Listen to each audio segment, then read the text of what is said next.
नमस्कार। चलिए आज छत्तीसगढ़ की जीवन रेखा यानी पानी की कहानी को समझते हैं। ये सिर्फ नहरों और बांधों की कहानी नहीं है, बल्कि ये उस जबरदस्त संघर्ष की कहानी है जिसने एक पूरे प्रदेश को अकाल के अंधेरे से निकालकर अपनी किस्मत खुद लिखने पर मजबूर कर दिया। जरा सोचिए, अगर बारिश ना हो तो क्या होगा। ये एक ऐसा सवाल है जो हम सबको परेशान करता है। लेकिन छत्तीसगढ़ के लिए ये सिर्फ एक सवाल नहीं था, बल्कि एक कड़वी हकीकत थी जिसका सामना उन्हें बार बार करना पड़ता था। 19वीं सदी के आखिर में 1896 से लेकर 99 के बीच छत्तीसगढ़ ने एक ऐसे भयानक अकाल का सामना किया जिसने सब कुछ तबाह करके रख दिया।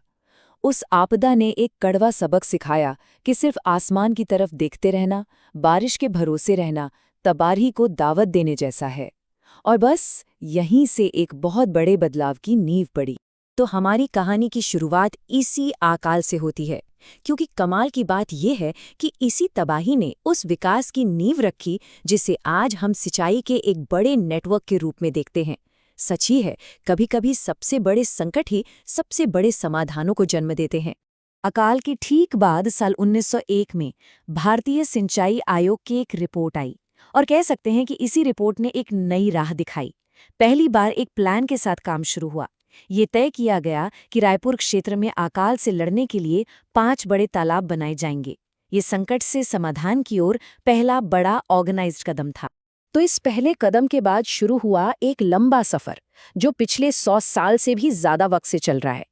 ये कहानी है छत्तीसगढ़ में पानी को सहेजने की, उसे बचाने की और उसे हर खेत तक पहुंचाने की। आप यहाँ देख सकते हैं कि कैसे एक के बाद एक प्रोजेक्ट्स ने छत्तीसगढ़ के इरिगेशन सिस्टम की बुनियाद रखी।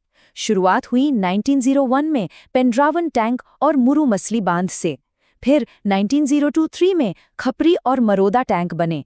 1921 आते आते तांदुला नहर भी तैयार हो गई और 30 के दशक में खारंग और मनियारी टैंक बने। ये छोटे छोटे कदम लग सकते हैं, पर असल में ये एक बहुत बड़े बदलाव की शुरुआत। अब जरा आंकड़ों पर नजर डालते हैं, क्योंकि नंबर्स पूरी कहानी बयां करते हैं। देखिए, जब साल 2000 में छत्तीसगढ़ राज्य बना तो यहाँ 3 बड़ी, 29 मीडियम और करीब 1900 छोटी परियोजनाएं थीं। लेकिन मार्च 2022 तक ये संख्या देखिए, 8 बड़ी, 38 मीडियम, लगभग 2500 छोटी परियोजनाएं और 800 से ज्यादा एनीकट यानी नदियों पर बने छोटे बांध। ये साफ दिखाता है कि राज्य बनने के बाद विकास की रफ्तार कितनी तेजी से बढ़ी है। तो सवाल ये है कि आज की तारीख में छत्तीसगढ़ में सिंचाई होती कैसे है? वो कौन से तरीके हैं जिनसे खेतों की प्यास बुझाई जा रही है? चलिए पानी के इन 4 मुख्य रास्तों को एक-एक करके समझते हैं। ये जो चार्ट है, ये आज की पूरी तस्वीर को एकदम साफ कर देता है। कुल सिंचाई का सबसे बड़ा हिस्सा यानी करीब 56% नहरों से आता है, और ठीक इसके पीछे है नलकूप लगभग 42% पर। और जो हमारे पारंपरिक तरीके थे जैसे तालाब और कुएं, वो अब सिर्फ 2% के आसपास ही रह गए हैं। तो सबसे पहले बात करते हैं सबसे बड़े खिलाड़ी की, नहरें। ये छत्तीसगढ़ के इरिगेशन सिस्टम की कह सकते हैं रीढ़ की हड्डी हैं। खासकर जांजगीर चांपा और धमतरी जैसे मैदानी इलाकों में तो सिंचाई का मुख्य जरिया यही है। अब देखिए, हर चीज के कुछ फायदे और नुकसान होते हैं, है ना? तो नहरों का सबसे बड़ा फायदा ये है कि ये एक परमानेंट सोल्यूशन है और जमीन के नीचे पानी का लेवल भी बढ़ाती हैं। लेकिन दिक्कतें भी हैं, जैसे पानी सब तक बराबर नहीं पहुंचता और कहीं-कहीं पानी जमा हो जाता है, जिससे फसलें खराब हो सकती हैं और बीमारियां भी फैल सकती हैं। नहरों के बाद अब आते हैं दूसरे नंबर पर, नलकूप यानी कि ट्यूबवेल।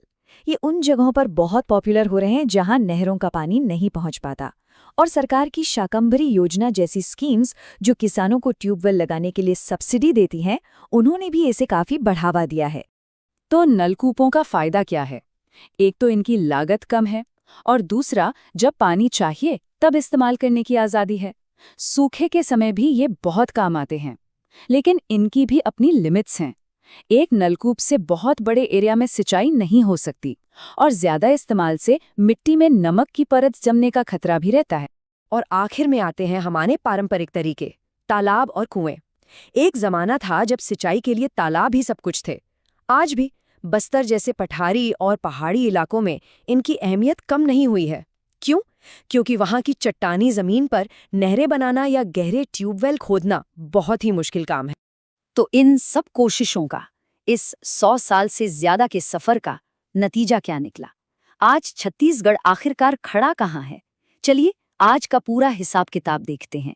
और ये नंबर आज की सबसे बड़ी सच्चाई है, 38.75%। एक सदी की मेहनत के बाद छत्तीसगढ़ का कुल इरिगेशन परसेंटेज आज लगभग 39% है। ये एक बहुत बड़ी अचीवमेंट है, इसमें कोई शक नहीं। लेकिन इसका दूसरा पहलू ये है कि आज भी 60% से ज्यादा जमीन सिर्फ और सिर्फ बारिश के भरोसे है। लेकिन ये 39% का आंकड़ा पूरी कहानी नहीं बताता। असली कहानी तो और भी ज्यादा कॉम्प्लेक्स है। यहाँ देखिए, एक तरफ है जांजगीर चांपा जैसा जिला जहां 44% जमीन पर सिंचाई होती है, और दूसरी तरफ है दंतेवाड़ा जहां ये आंकड़ा है 0, बिल्कुल 0। ये एक ही राज्य की दो बिल्कुल अलग-अलग तस्वीरें हैं। तो इतना बड़ा फर्क आखिर है क्यों? वजह है ज्योग्राफी। जो सिंचित इलाके हैं वो ज्यादातर मैदानी हैं, महानदी बेसिन का हिस्सा हैं। यहाँ नहरें बनाना आसान है। लेकिन जहाँ सिंचाई नहीं है वो इलाके पहाड़ी हैं, घने जंगलों वाले हैं और ज्यादातर आदिवासी बहुल हैं। वहाँ तक सिंचाई की सुविधाएं पहुँचाना एक बहुत बड़ी चुनौती है। तो जब हमने चैलेंजेस को समझ लिया है तो सवाल उठता है कि आगे का रास्ता क्या है? What's next for Chhattisgarh? चलिए अपने इस विश्लेषण के आखिरी पड़ाव पर इसे समझते हैं। सरकार का लक्ष्य बहुत बड़ा है, 75%। साल 2028 तक खेती वाली कुल जमीन का 75% हिस्सा सिंचाई के दायरे में लाना है। मतलब आज के 39% से लगभग डबल। ये कोई छोटी मोटी छलांग नहीं होगी। तो इस लक्ष्य तक पहुंचेंगे कैसे? इसके लिए सरकार ने अभियान लक्ष्य भागीरथी जैसा एक मिशन शुरू किया है। इसका सीधा सा मतलब है, जो प्रोजेक्ट सालों से अधूरे पड़े हैं उन्हें फटाफट पूरा करो। इसके साथ ही माइक्रो इरिगेशन मतलब ड्रिप और स्प्रिंकलर सिस्टम पर भी जोर दिया जा रहा है, ताकि कम पानी से ज्यादा फसल ली जा सके। तो एक सदी का ये लंबा सफर छत्तीसगढ़ को आज एक बहुत ही अहम मोड़ पर ले आया है। असली चैलेंज सिर्फ 39% को 75% तक ले जाना नहीं है।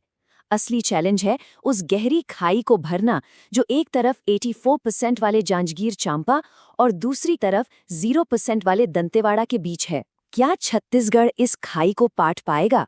इस सवाल का जवाब ही ये तय करेगा कि प्रदेश की खेती का आने वाला कल कैसा होगा।